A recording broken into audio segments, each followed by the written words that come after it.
हर हर गंगे, हर हर शंभो, सीताराम। आज एक बार पुनः माँ गंगा के किनारे हैं, माँ गंगा के पावन स्पर्श में हैं, माँ गंगा से आ रही शीतल वायु के संपर्क में हैं। माँ गंगा जो तमाम संसार का ताप हरती हैं, आज उनका सानिध्य एक बार पुनः प्राप्त कर रहे हैं। माई के तट पर खड़े होकर आपसे एक बार पुनः सत्संग हो रहा है। महाकुंभ अब अपने पूरे यौवन पर है। प्रयागराज में अब चारों तरफ केवल और केवल प्रयागराज की धूम दिखाई दे रही है। हर गली में, हर सड़क पर, हर मोहल्ले में, हर उस एकांत में जहां पर अभी तक कोई भी नहीं था, अब महाकुंभ की छाप दिखाई दे रही है और उसकी पदचाप सुनाई दे रही है। इन 10 दिनों में प्रयागराज अद्भुत और अलौकिक हुआ है। कल्पवासियों से लेकर पर्यटकों तक, साधु संतों से लेकर गृहस्थों तक सभी ने इसमें अपना डेरा जमा लिया है और सबको ये सम्मोहित कर रहा है। पौष मास की पूर्णिमा से प्रारंभ हुआ ये महाकुंभ 2 शाही स्नान कर चुका है। पहले पूर्णिमा का, फिर इसके बाद मकर संक्रांति का, अर्थात 13 और 14 जनवरी को दोनों दिन त्रिवेणी में संतों ने शाही स्नान किया और भक्तों ने उस स्नान के दर्शन किए। जैसे ही घाट खाली हुए, जैसे ही संगम में थोड़ा स्थान मिला, वैसे ही सामान्य जन ने भी अपना शाही स्नान किया। उन्होंने डुबकी लगाई, आस्था की डुबकी लगाई और स्वयं को माँ गंगा के साथ, माँ यमुना के साथ और माँ सरस्वती के साथ समाहित कर दिया। दूर देश से आए हुए लोग जब माँ गंगा में त्रिवेणी में डुबकी लगाते हैं तो ऐसा लगता है जैसे अपने समस्त पापों को माई में तिरोहित कर रहे हैं और भविष्य के लिए कुछ पूंजी संचित कर रहे हैं। भविष्य के लिए एक हीरा है जिसे गांठ गठिया रहे हैं। भविष्य के लिए तैयारी कर रहे हैं कि माई तुम सब कुछ देना, लेकिन हमारे भीतर कलुष मत देना। तुम सब कुछ देना, लेकिन हमें पथ से भटकाना मत। तुम सब कुछ देना, लेकिन हमें इस संसार से जकड़े मत रखना। पहले 10 दिन में हमने देखा कि किस तरह से प्रयागराज की भोर होती है। मंत्र गूंजने लगते हैं, चारों तरफ मंत्रों की ध्वनियां सुनाई पड़ने लगती हैं, रामचरितमानस की अर्धालियां गूंजने लगती हैं, भजन सुनाई देने लगते हैं।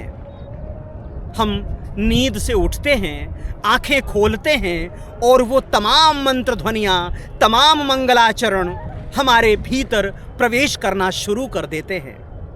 इसके बाद सारे लोग तैयारी करते हैं माँ गंगा में अवगाहन की, इसमें स्नान करने की। स्नान करते हैं, अपनी नित्य की दिनचर्या करते हैं, माई का आराधन करते हैं, भगवान भोलेनाथ की प्रार्थना करते हैं, श्री सीताराम जी की वंदना करते हैं और फिर चले जाते हैं सत्संग के लिए, फिर चले जाते हैं मंदिर दर्शन के लिए, फिर चले जाते हैं आत्मदर्शन के लिए, फिर चले जाते हैं मेल मिलाप के लिए, फिर चले जाते हैं उन तमाम स्थानों पर जिसके बारे में उन्हें सुन तो रखा है, लेकिन उसके बारे में जानते नहीं हैं, उसे देखा नहीं है। उन स्थानों पर जाकर अपना माथा टेकते हैं, उन स्थानों पर जाकर अपना भक्तिभाव समर्पित करते हैं, उन स्थानों पर जाकर अपना निवेदन लगाते हैं, उन स्थानों पर जाकर प्रभु से प्रार्थना करते हैं कि जिस तरह से इस महाकुंभ में बुलाया है, उसी तरह से बुलाते रहना प्रतिवर्ष, उसी तरह से मेरा निवेदन स्वीकार करते रहना सदा सदा। जब भी मन करे, जब भी मन आतुर हो तुमसे मिलने का, तो तुम शरण देना, तुम बुला लेना। महाकुंभ की दोपहर भले थोड़ा सूनी सूनी और ठहरी ठहरी लगे, लेकिन जैसे ही दोपहर ढलती है और संध्या का समय समीप आता है, ये महाकुंभ पुनः जागृत हो जाता है। पूरे प्रयागराज क्षेत्र में सभी जगह कथाएं चल रही हैं, कथाओं का आयोजन हो रहा है, सभी पांडालों में कोई न कोई पारायण हो रहा है। ऐसा कोई क्षेत्र नहीं है जहां पर तमाम ख्यातिनाम कथाकार कथा नहीं कर रहे हों। ऐसा नहीं होता, बहुत कम होता है, शायद कुंभ में ही होता है जब देश के तमाम ख्यातिनाम कथाकार एक साथ एक ही जगह पर एक ही स्थान पर अपने ज्ञान से अपने समर्थकों को और भक्तों को लाभान्वित कर रहे होते हैं।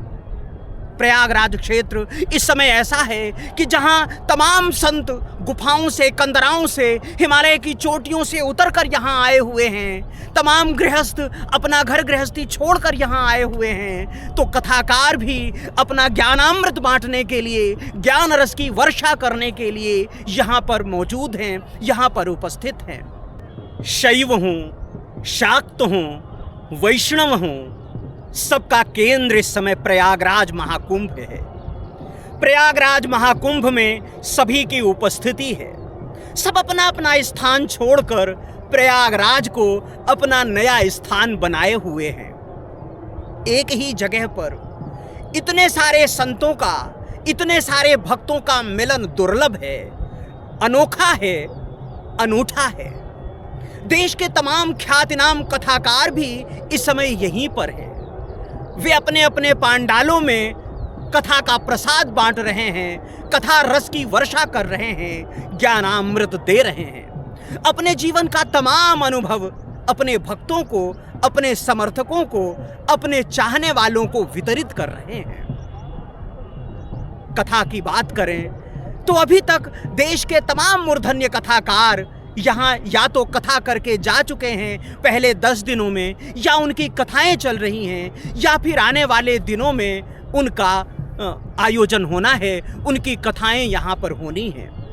मुरारी बापू इस समय मानस महाकुंभ पर बोल रहे हैं। श्याम सुंदर पाराशर श्रीमद् भागवत की व्याख्या कर रहे हैं, वो भी आधुनिक संदर्भों में व्याख्या कर रहे हैं। सभी शंकराचार्य किसी न किसी रूप में कहीं न कहीं अपने वक्तव्य दे रहे हैं। अनिरुद्धाचार्य श्री कृष्ण पर, श्रीमद् भागवत पर अपनी कथा कह चुके हैं।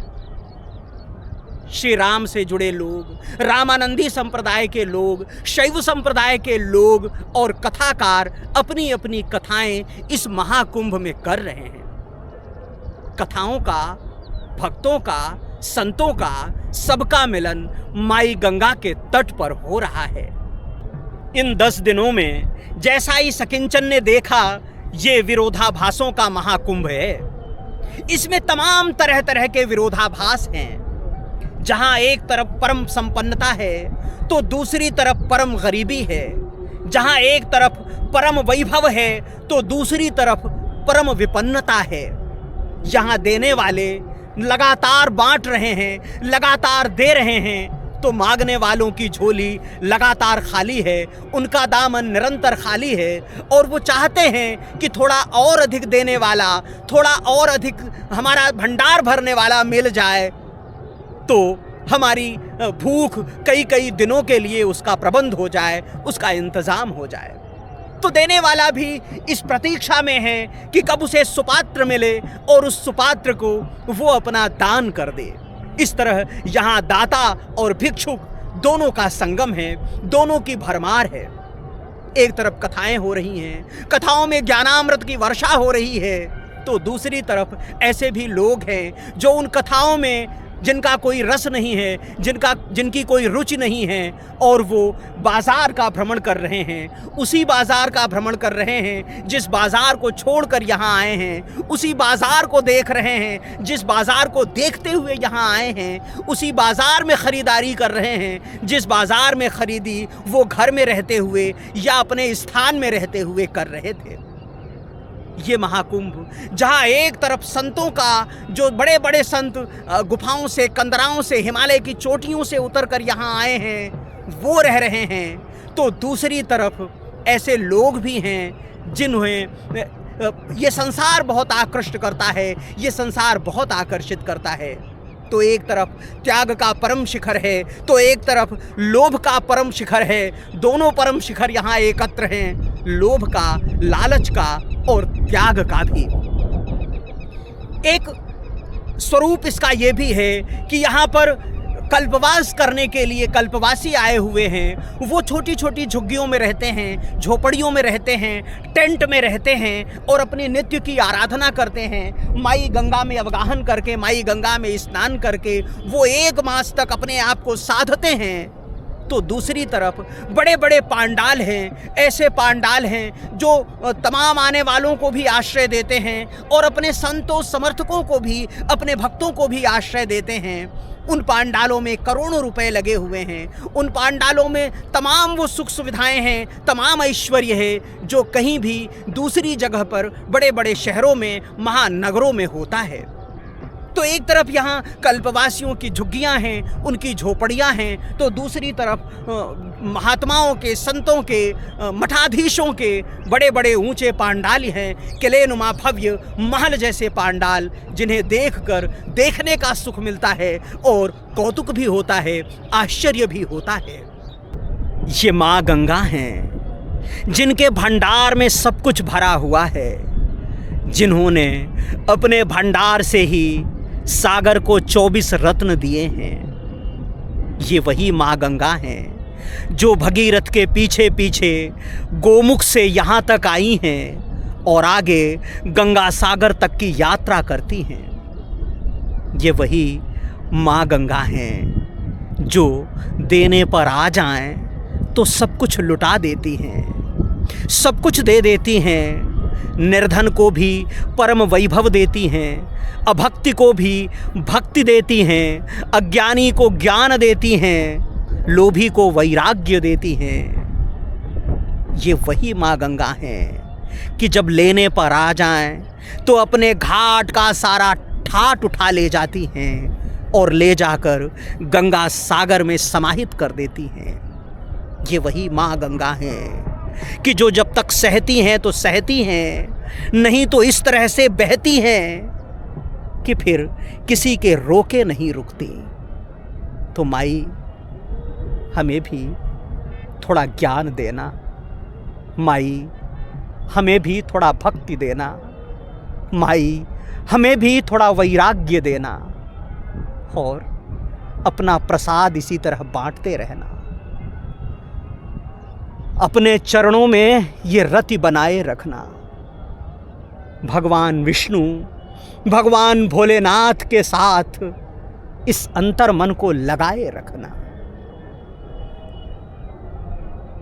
जय गंगा माई की।